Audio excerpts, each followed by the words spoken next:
იყო და არა იყო რა. იყო ბევრი ხილი, თუმცა დედამიწაზე ყველამ არ იცოდა რა იყო ლიმონადი.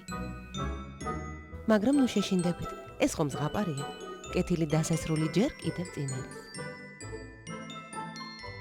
გახსოვთ, ზედაზენის სამყაროში შუშხუნა წვიმა რომ წამოვიდა. იმ დღის შემდეგ ნატრობდნენ პატარა ბუშტუკები გაწვიმებას. აღმოჩნდა რომ დედამიწაზე ზაფხული ძალიან ცხელი ყოფილა. და აი, ნანატრი დღეც დადგა.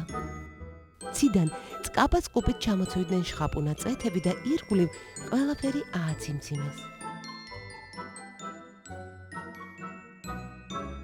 ბუშტუკები სასწრაფოდ მისცვივდნენ სახურავის ზღურბლს. აინტერესებდათ, ხომ არაფერი დაუშავდა ჩვენს მეგობარსო. ცოტა ხანში მილის ბოლოდან ჯერ პატარა ფეხები გამოჩნდნენ, შემდეგ ტანიც ნელ-ნელა გამოხოხდა. მეგობრები გაუბედავად ერთმანეთის მიყოლებით ჩასრიალდნენ მილში.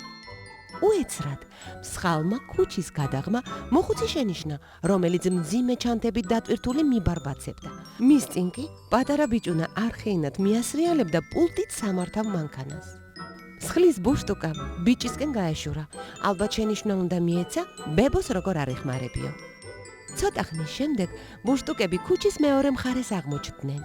ბებიას ჩანთების ქვეშ შეიმალდნენ და მოხუცს ტვირთი შეუმსუბუქეს. ბევრი იარეს თუ ცოტა ერთ ჭრელ სახლთან მივიდნენ.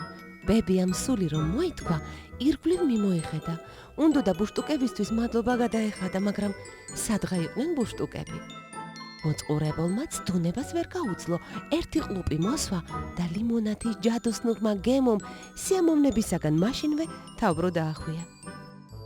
ბებიას სახე გაებადრა, თვალები გაუბრწყინდა, მისი დაღლა და წუხილი ისევე გაიფანტა, როგორც ცაზე წვიმის ნაცრისფერი ღრუბლები. ბიჭუნას ძალიან რცხვენოდა საკუთარი საქციელის. თუმცა ხომ იცით, ბებიების განაწყენება რთულია და მოხუცმაც თავისი წილი ლიმონადი ბიჭუნას გაუწოდა. იმ დღეს მსხალკუნწულას ქუჩის მესამე კორპუსის სადარბაზოში თუ შეიხედავდით, დაინახავდით ბებიას და შვილიშვილს, რომლებსაც სიცილკისკისით აქონდათ მძიმე ჩანთები კიბეზე. უჭირდათ, უმძიმდათ, მაგრამ ერთმანეთი ეიმედებოდათ და თანაც ზეგანწყობა დაუფლებოდათ. ჩუმად გაიპარდნენ ბუშტუკები მსხალკუნწულას ქუჩის ფერადი შესახვევიდან და ახალი თავგადასავლების საძიებლად წასულნი მზის სხივებისგან აფრჭკველებულ წვეთებში შეიმალნენ.